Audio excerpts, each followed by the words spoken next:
All right, let's talk about this Family Guy episode, Season 23, Episode 16.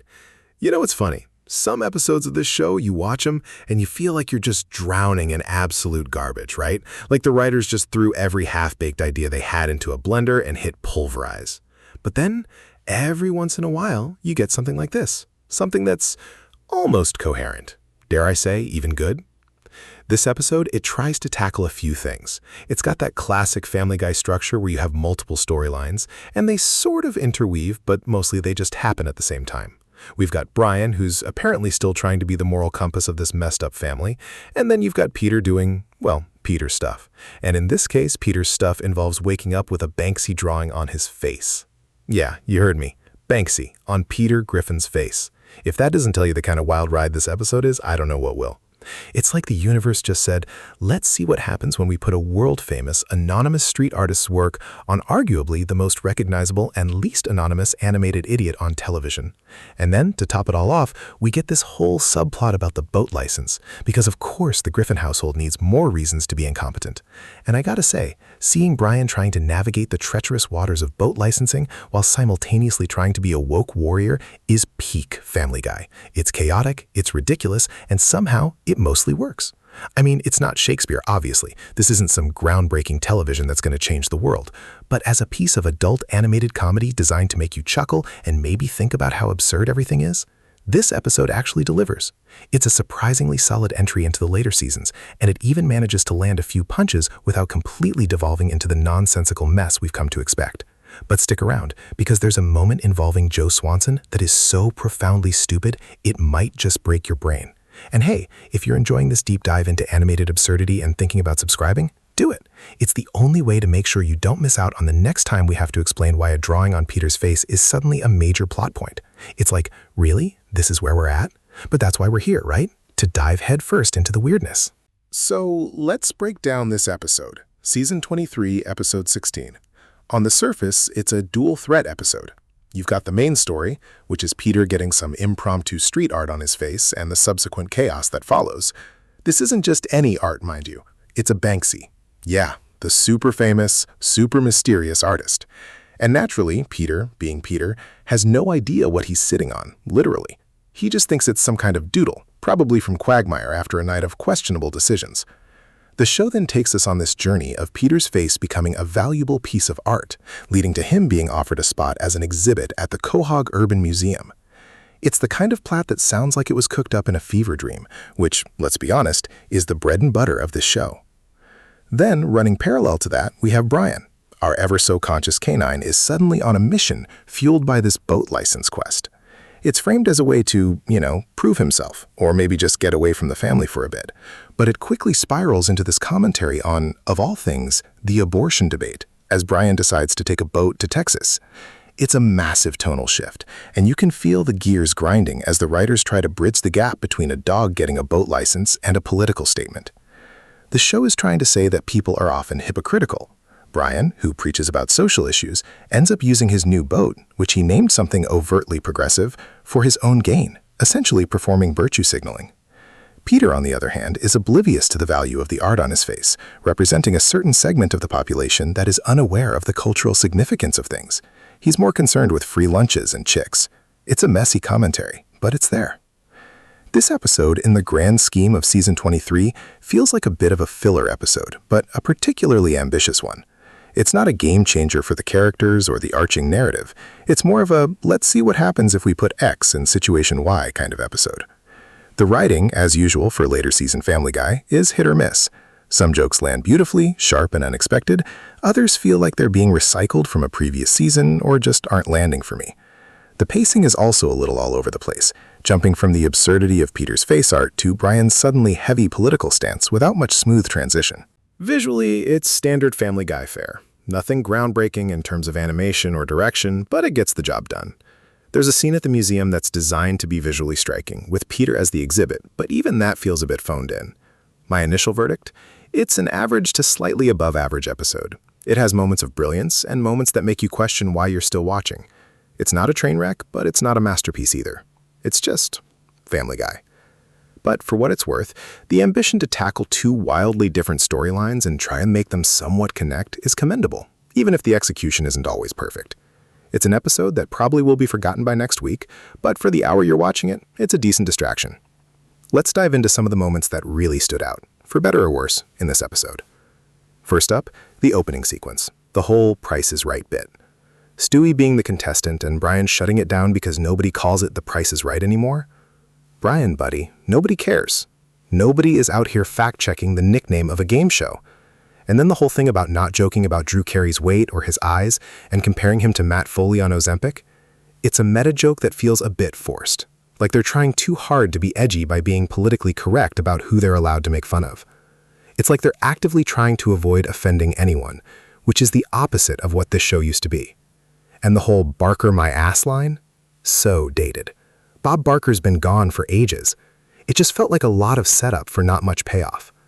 The writers here are trying to be self-aware about the show's longevity and perhaps their own perceived censorship, but it comes across as more whiny than witty. I would have preferred them just lean into the absurdity. Maybe Stewie should have started listing all the things Bob Barker actually did wrong. Or maybe Drew Carey should have come out and done a whole bit about how tired he is of being compared to Bob Barker and how he's got his own unique brand of awkwardness.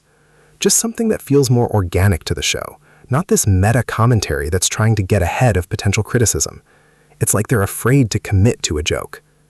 Then we have the whole setup for Peter's face Banksy. He wakes up, there's this drawing, and he's completely clueless. He thinks it's a doodle, maybe from Quagmire. The fact that he has no idea what a Banksy is, or why anyone would care about it, is peak Peter. It's funny because it's so true to his character, the utter lack of awareness. But then the progression, where he's almost indignant about washing it off because it's art, and then the museum curator shows up and Peter immediately goes into his free lunches, tons of chicks mode. That whole sequence is a masterclass in portraying Peter's shallow motivations. It's hilarious because he's so easily swayed by the most superficial perks. It's a perfect encapsulation of why we love to hate Peter, or hate to love him, depending on the day. The humor comes from the stark contrast between the artistic significance of the Banksy and Peter's utterly base desires. I mean, the idea of Peter Griffin becoming a museum exhibit is inherently funny. What I would have done differently? I would have had Peter try to sell the Banksy to the first person who showed interest, like the sketchy guy at the pawn shop, and then have the whole thing fall apart because he couldn't even get the price right. That would have been more in line with his usual screw-ups.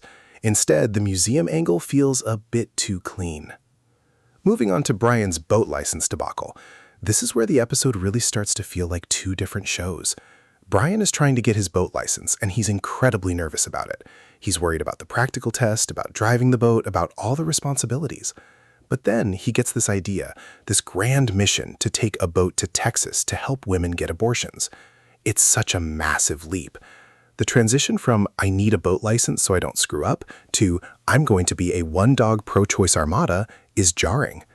The dialogue where he tries to convince himself that hard alcohol was the main problem anyway, and then jumps on board with shots, that whole scene with Cleveland and Peter drinking expired beer, it's a classic Family Guy scene of everyone just succumbing to their worst impulses, except for Cleveland, who's trying to stay sober. Brian's supposed moral compass is definitely wavering here, and it's setting up his later hypocrisy.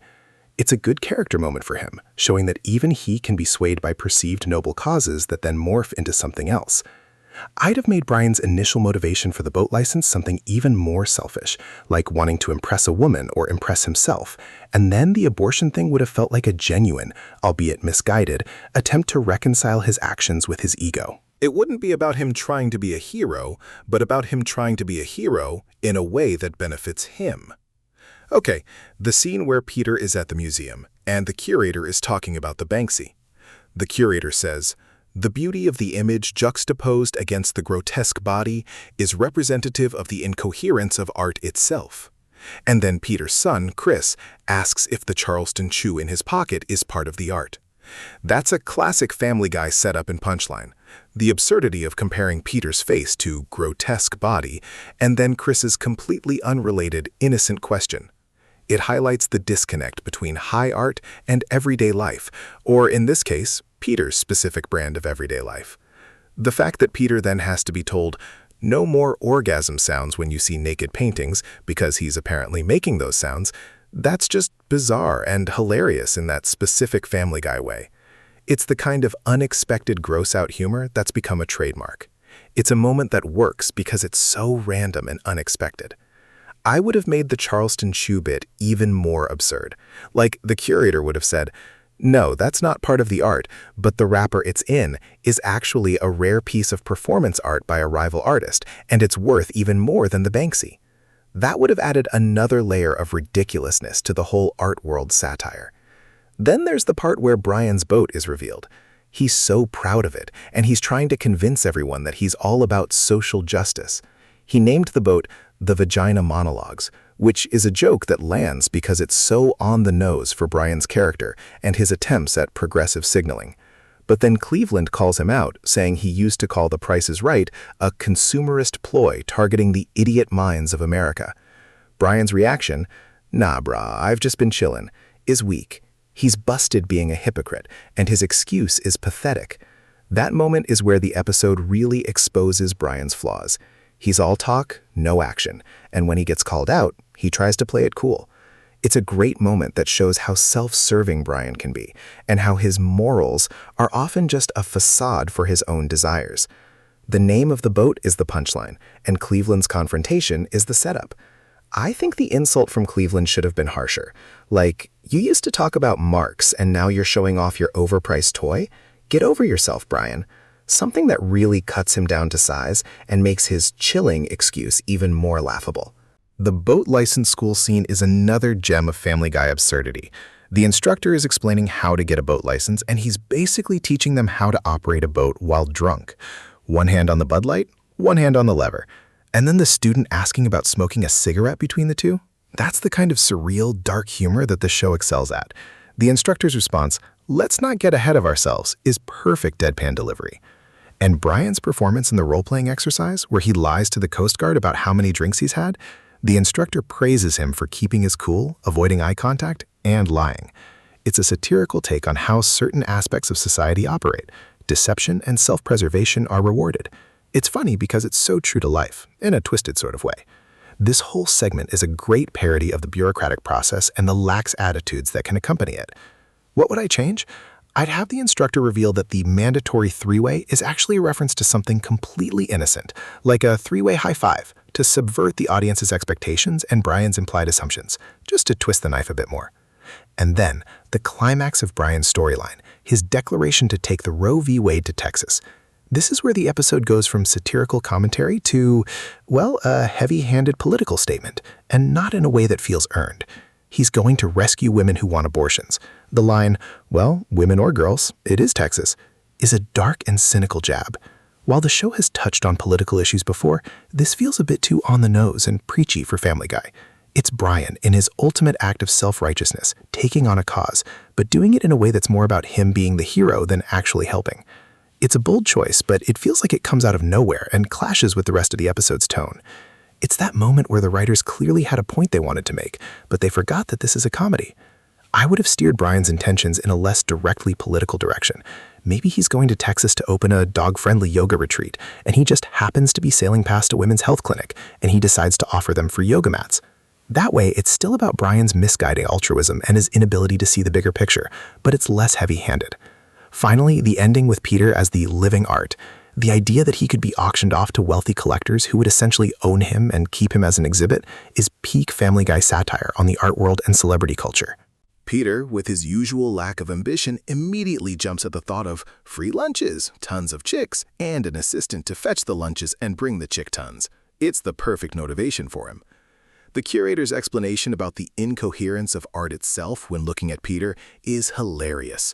It's a final jab at the pretentious side of the art world, using Peter as the ultimate symbol of something that is both grotesque and yet, in this context, valuable. It's a perfect ending for Peter's storyline because it's so absurd and so fitting for his character. My only critique is that I wish we had seen a bit more of the auction process or Peter trying to be art. That would have been gold. It feels like the episode could have spent a little more time here. Now, let's talk about the characters. How did our usual suspects fare in this episode? First up, Peter Griffin. Peter, as always, is Peter. He's the catalyst for the main plot, and his complete ignorance is the engine that drives a lot of the humor. He's not exactly sharp, but his sheer obliviousness to the value of the Banksy on his face is endearing in a pathetic way. His immediate jump to free lunches and chicks when offered a spot in a museum is exactly why we love him. He's not a bad guy, he's just Peter. He embodies a certain kind of unthinking simplicity that's often contrasted with the more intellectual pursuits of Brian. His best moment here is definitely his reaction to being a museum exhibit, wanting all the perks without any of the responsibility. It's a classic Peter move. This episode doesn't necessarily change my perception of him, but it reaffirms that he's the immovable object of this family's absurdity. His story arc feels like it's going exactly where it always goes: trouble, misunderstanding, and eventual resolution that benefits him in the most superficial way. Brian Griffin. Ah, Brian, our resident intellectual canine. In this episode, he's definitely front and center with his boat license and his sudden, albeit misguided, foray into political activism. He starts out wanting to prove something with the boat and ends up on a crusade to Texas. His hypocrisy is on full display here, from the way he justifies drinking to his self-serving virtue signaling with the boat name. He's at his most frustrating here, which in a way makes him more compelling. He's the character who should know better, and his failure to live up to his own standards is a recurring theme. His best moment is arguably when Cleveland calls him out on his hypocrisy. It's rare that someone directly confronts Brian like that, and he doesn't have a slick comeback.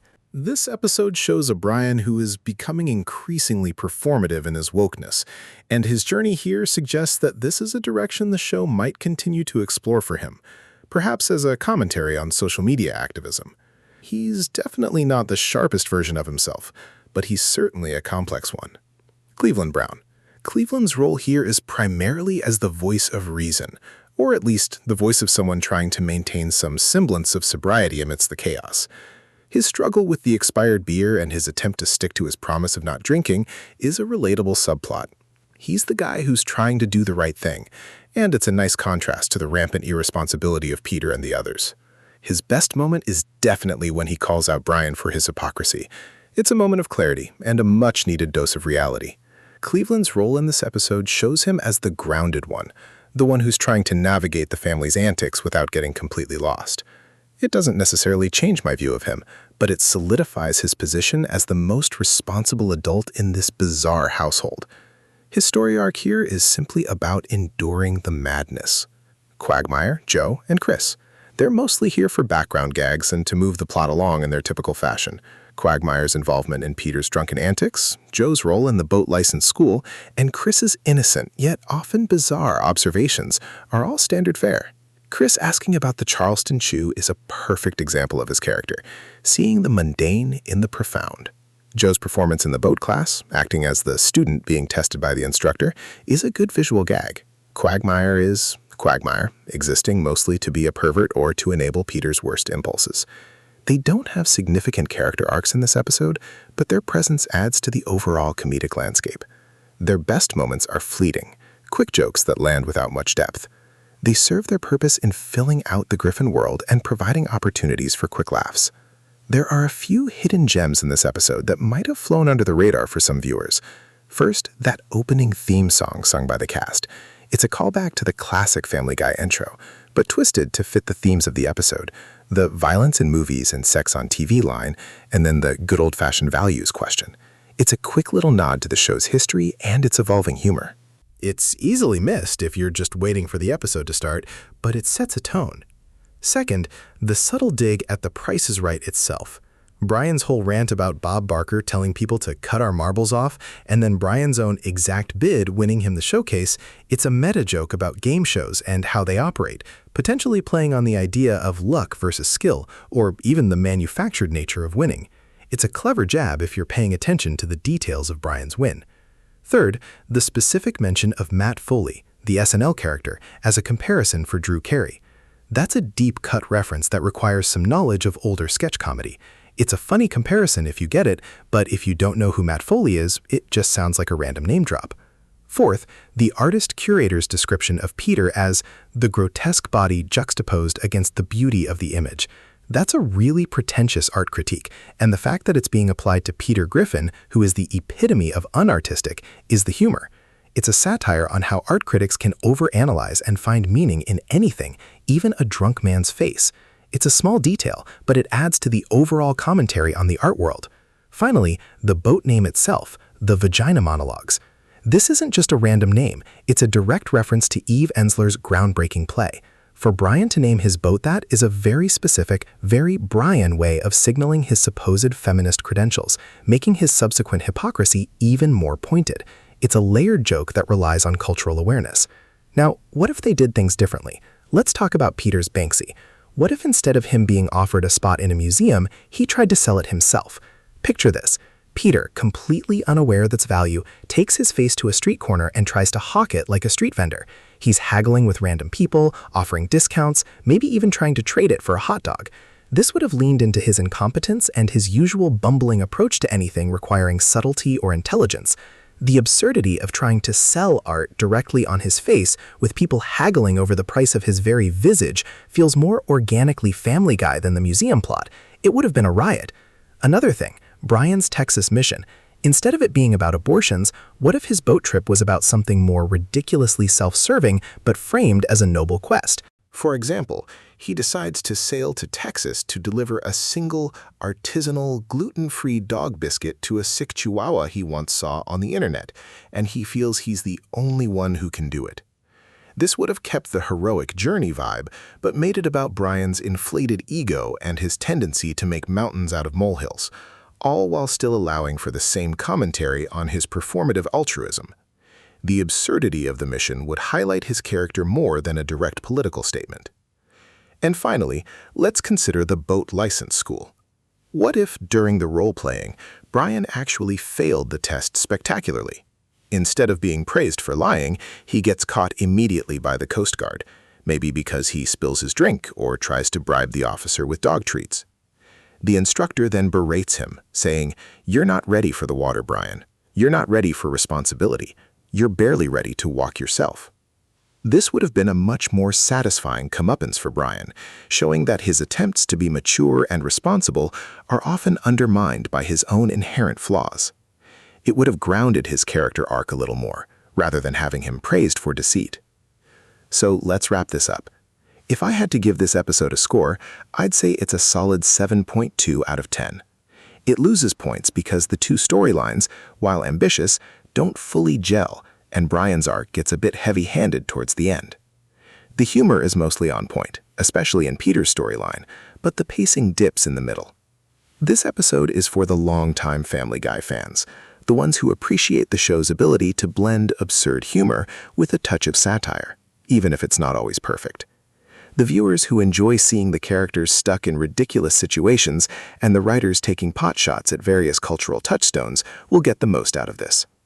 Someone who's looking for a completely cohesive, perfectly written narrative might be disappointed.